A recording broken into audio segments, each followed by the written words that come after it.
હવે ધોરણ 11નું નામાના મોહતત્વ આપણે 20 કે 21 પારિભાષિક શબ્દો મેં તમને સમજાવ્યા છે. આજે જે બેટા પહેલા દિવસે મેં સમજાવ્યા અને આજે સમજાવ્યા એ બે મહત્વના પારિભાષિક શબ્દો છે. પહેલે દિવસે મેં તમને યાદ હોય તો માલ, મૂડી, ઉપા આ વગેરે બાબતો મેં તમને સમજાવી. આજે એમાંથી મહત્વના બીજા પારિભાષિક શબ્દો મિલકતો, દેશી ભાષામાં ગામઠી ભાષામાં એને પૂંજી કહે. પૂંજી મિલકતો એટલે ધંધો ચલાવવા માટે મદદરૂપ થાય તેવી મિલકતને મિલકતો કહે છે. એક જાતની અકસ્યામતી છે. મિલકત એક ધંધાનું એક વર્ચસ્વ વાળું એક પરિબળ છે. ફર્નિચર વગેરે, દુકાન, કાઉન્ટર, કમ્પ્યુટર એ પછી સમજાવીશ. પણ એક મગજમાં રાખો, મિલકતો એટલે ધંધો ચલાવવા માટે મદદરૂપ થતી એક પૂંજી, એને મિલકતો કહે છે. મિલકતો બે પ્રકારની છે. મિલકતો બે પ્રકારની છે. અદ્રશ્ય મિલકત અને દ્રશ્ય મિલકત. ફરીથી બોલ બેટા. મિલકતો બે પ્રકારની છે. હા, ચિંતા નહીં કરતા, ચેપ્ટર પૂરું થયા બાદ હું ઝેરોક્સ મોકલવાનો છું. એટલે તમારે કોઈ જાતની ચિંતા કરવાની નથી. મિલકતો બે પ્રકારની, અદ્રશ્ય મિલકત અને દ્રશ્ય. મિલકતના બે ભાગ હોય, અદ્રશ્ય મિલકત અને દ્રશ્ય. અદ્રશ્ય મિલકત જે મિલકત છે પણ જોઈ શકાતી નથી. મિલકત છે પણ તે મિલકત જોઈ શકાતી નથી. એવી મિલકત ને અદ્રશ્ય મિલકત કહે છે. જેમ કે પાઘડી, કોપીરાઇટ, ટ્રેડમાર્ક અને પેટર્ન. પાઘડી એટલે માથે બાંધવાની પાઘડી નહીં. દાખલા તરીકે પાઘડી એટલે ગુડલી. સિગ્મા સ્કૂલ વેચવાની જાહેરાત કરીએ તો આની પ્રોપર્ટી કુલ ખરેખર 4 લાખની થાય. તો આ મિલકત 4 કરોડની થાય. સિગ્મા સ્કૂલ બનાવવાનો ખર્ચ 4 કરોડ થાય ને અત્યારે વેચીએ તો 6 કરોડ રૂપિયા આવે. આજે 2 કરોડ રૂપિયા વધારે આવ્યા છે. ગુડવિલ છે, એની સાખ આબરૂ. આ 2 કરોડ રૂપિયા વધારે આવ્યા એને કહેવાય પાઘડી. અદ્રશ્ય છુપી દેખાતી નથી મિલકત છે, જોઈ શકાતી નથી. આવી અદ્રશ્ય બીજી અદ્રશ્ય મિલકત કોપીરાઇટ. આપણે ઘણા તમે 4G જુઓ છો, ટીવી જુઓ છો, મોબાઈલ જુઓ છો, એન્ડ્રોઈડ આધુનિક. તમે કોઈ પણ મોબાઈલની બીજી કંપની કોપી ન કરી શકે. જે કંપનીએ પ્રથમવાર સંશોધન કરી વિશ્વના પ્રવાસ કરીને જે અબજો રૂપિયાનો ખર્ચ કરી અને સરકાર પાસે કોપીરાઇટનો હક માંગ્યો કે અમે આધુનિક વસ્તુનું ઉત્પાદન કરવા માંગીએ છીએ, તો અમારા જેવી વસ્તુની કોપી 20 વર્ષ સુધી કોઈ કરી શકે નહીં. એના માટે અમને હક આપો કોપીરાઇટનો. તો આજે 20 કરોડ રૂપિયા જેને વાપરા છે, તો એ વસ્તુ બનાવી અને ઊંચો નફો મેળવશે બજારમાં વેચી. દાખલા તરીકે આઈફોન, તો આ એક જાતની મિલકત છે પણ દેખાતી નથી. પાઘડી કોપીરાઇટ, પેટન્ટ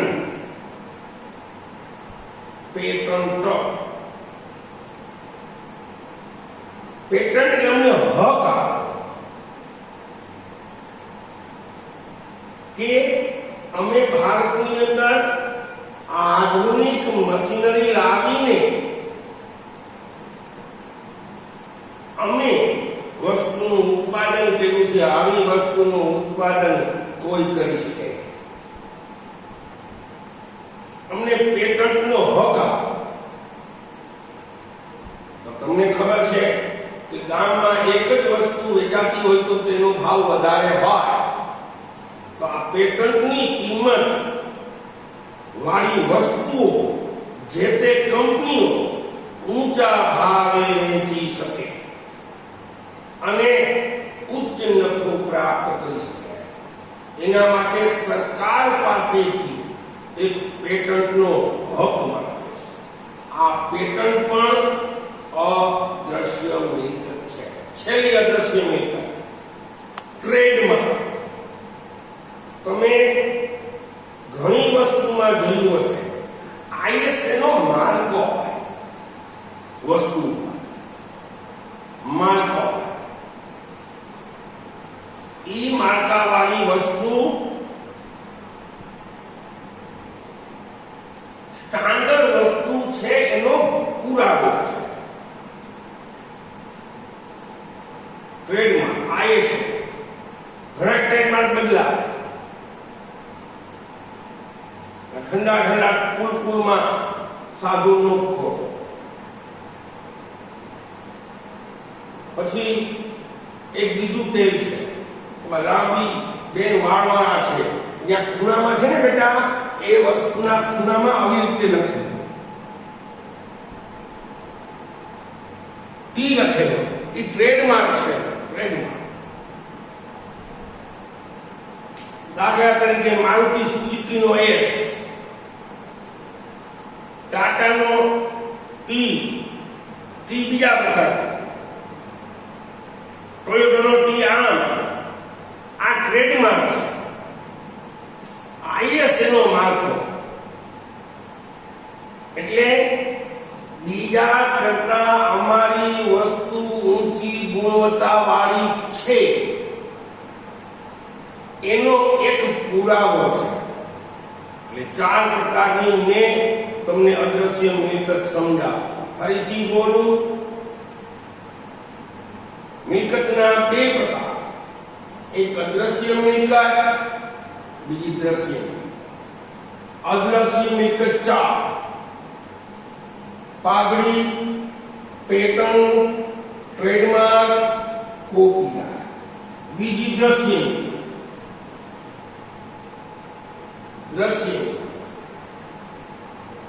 દ્રશ્ય મિલકત જોઈ શકાય છે, સ્પર્શ કરી શકાય છે, એને અડી શકાય છે. મકાન, પંખો, ટ્યુબલાઇટ, મોટર, ટ્રક, ખટારો, ફર્નિચર, દુકાન વગેરે.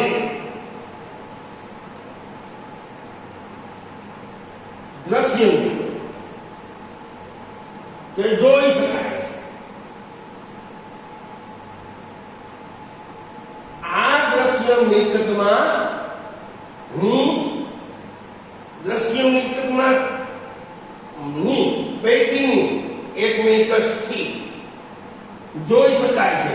દ્રશ્ય મિલકતનો અર્થ એક જે જોઈ શકાય તેવી મિલકતને દ્રશ્ય મિલકત કહે છે.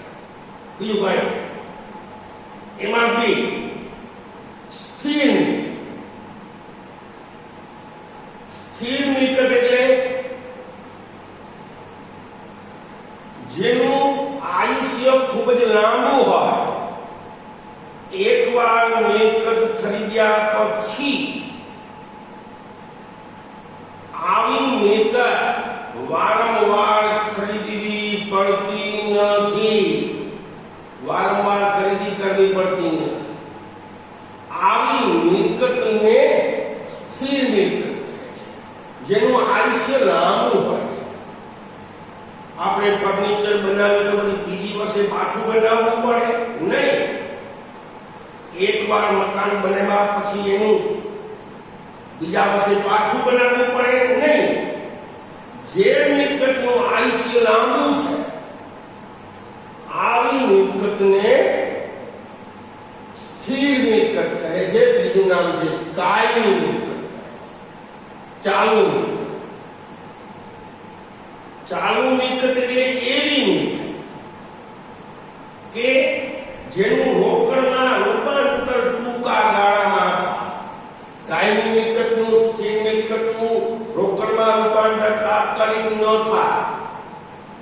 મારે આજે પૈસા જોઈએ છે તો મકાન વેચવું છે તો આજે વેચાય નહીં, લાંબો સમય લાગે. પણ ચાલુ મિલકત એટલે જેનું રોકડમાં રૂપાંતર ટૂંકા ગાળામાં. દાખલા તરીકે મેં સમજાવ્યું તમને દેવાના ઉધાર વેચેલોમાં. રાજુને ઉધાર માલ વેચો, આપણે ફોન કરીએ તારા બાકીના રૂપિયા થાય કે આપણે એમ કે 2 દિવસમાં લઈ જાવ છો. ગલ્લામાં પડેલી રોકડ સિલક, બેંકમાં પડેલી બેંક સિલક વગેરે ચાલુ મિલકતો છે. પછી અવાસ્તવિક મિલકત. કેવી મિલકત? અવાસ્તવિક મિલકત. મિલકત છે આનો અર્થ એક જ મગજમાં રાખજો. અવાસ્તવિક મિલકત જે મિલકત વેચતા રકમ ઉપજતી નથી. વેચવા જાય તો એના નાણાં ઉપજે નહીં. છે મિલકત. તમને એમ થાય કે એવી કઈ મિલકત કે વેચવા જાય છતાં પણ પૈસા ન મળે? તો કે કંપનીએ પોતાના પ્રચાર માટે કરેલો બહોળા પ્રકારનો ખર્ચ. તમે અત્યારે બેટા મોબાઈલમાં જે નેટવર્ક વાપરો છો, સિમ કાર્ડ, વોડાફોન, એ પેલા વોડાફોન નહોતું. પેલા હજ હતું, હજ. ઈ હજને વોડા કંપની વાળાએ ખરીદી લીધી. તો પબ્લિક તો એક જ સમજે હજ હજ હજ હજ. આ પબ્લિકના મગજમાંથી હજ શબ્દ કાઢી નાખવા માટે, બરાબર સમજો, પબ્લિકના મગજમાંથી હજ શબ્દ કાઢી નાખવા માટે વોડાફોને દરેક ચેનલ પર 5 મિનિટમાં એક ગલુડિયાની, નાનો ગલુડી કૂતરું આવે ને, નાનું સાપ, અવળું મોઢું ઓલું આમ ચીપકાઈ ગયેલું હોય તે, એ ગલુડિયાનું એડવર્ટાઈઝ આપી એક ઝૂંપડામાંથી જાય ને બીજા ઝૂંપડામાં ઘરે નીકળે, એક ઝૂંપડામાંથી જાય ને બીજામાંથી નીકળે. એટલે કે હજમાંથી જાય છીએ ને વોડાફોનમાં આવીએ છીએ. આવી જાહેરાત એને 1 વર્ષ સુધી આપી.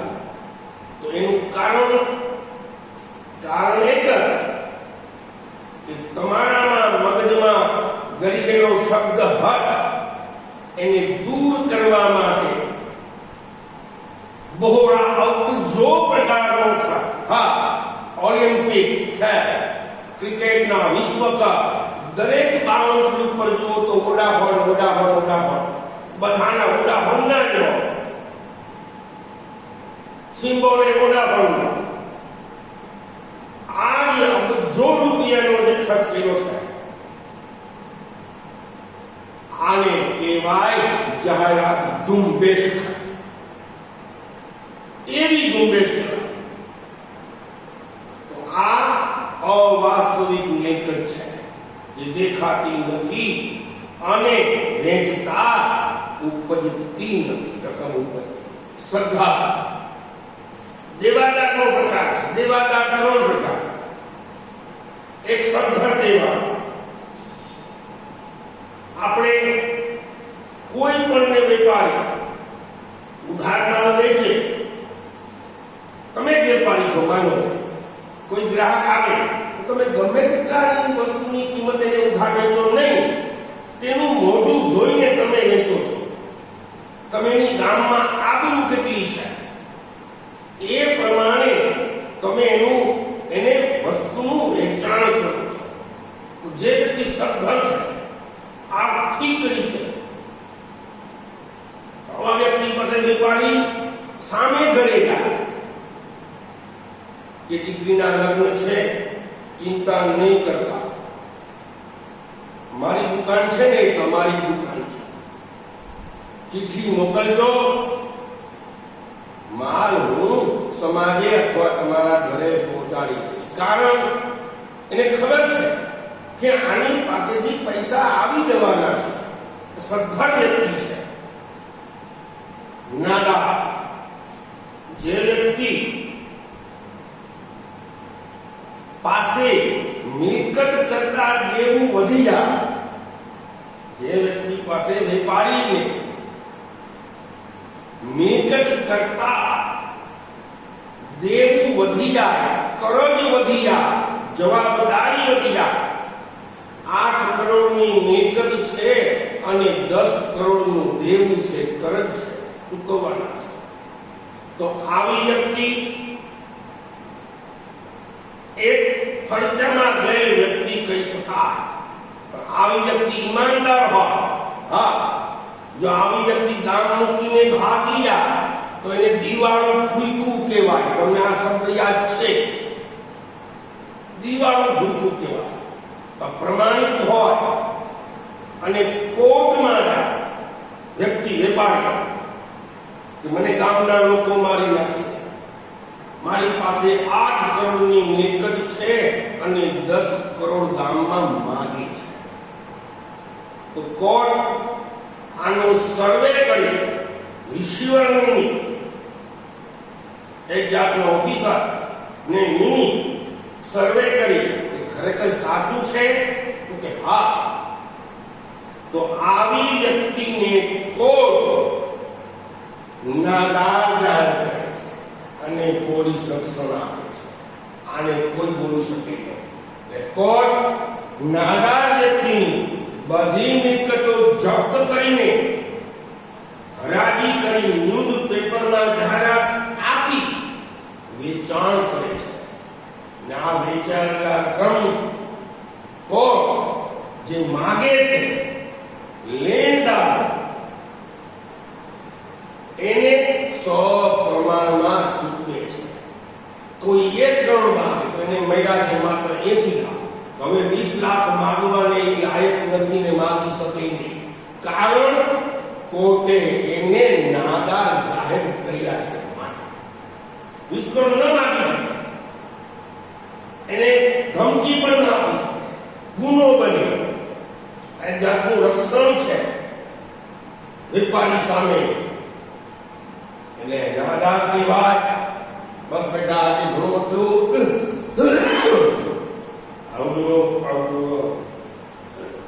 ઘરમાં રહેજો બેટા. હમણાં લગભગ 15-20 દિવસમાં લગભગ સ્કૂલ ચાલુ થઈ જશે. તો બેટા ચિંતા નહીં કરતા, ત્યારે તમને કદાચ શબ્દ ન સમજાણો હોય તો પાછો રિપીટ કરીને સમજાવીશ. ચિંતા નહીં કરતા.